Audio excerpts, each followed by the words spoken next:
Donc encore une fois qu'on a amené l'adversaire contre la cage, on l'a cadré, on l'a amené dans la zone du lutteur contre la cage, il faut savoir l'amener au sol. La plupart du temps, on amène au sol avec l'adversaire contre la cage, mais tout le monde dans la génération précédente travaille les takedowns contre la cage.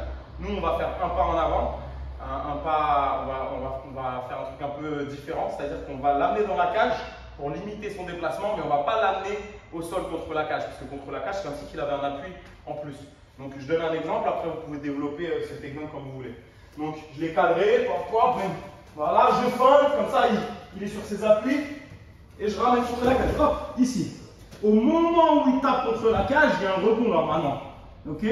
Ça fait, il tape contre la cage, ma main elle est bien en dessous de sa fesse, et là, je prends de l'élan, je vais tirer. C'est comme si je faisais un arraché. Hop. Ok, et on va utiliser le matériel de la cage qui rebondit pour l'amener au sol. Et ça, cette phase, son corps, il ne contrôle pas trop cette phase-là. Très important donc. J'ai fait mon travail, j'avance, mes deux mains sont au-dessus de ses genoux, juste au-dessus. Ma tête sur ses pecs, mon dos bien droit, ma main en dessous de sa fesse ici. Et là, je fais un petit arc de cercle avec ma jambe pour donner de l'inertie. Et là, je vais tirer ma main vers le haut. Quand on tombe, tout de suite, je le suis. Et je fais la liane sur la jambe. Ok, je peux, pour éviter qu'il se relève, je peux lever la jambe comme ça et mettre son coude au-dessus de son épaule pour pas qu'il me renverse et stabiliser. Encore une fois.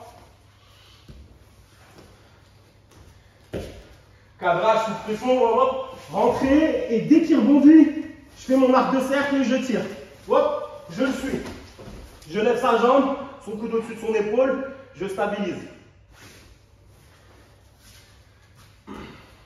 Voilà, c'était un concept de takedown basique contre la cage.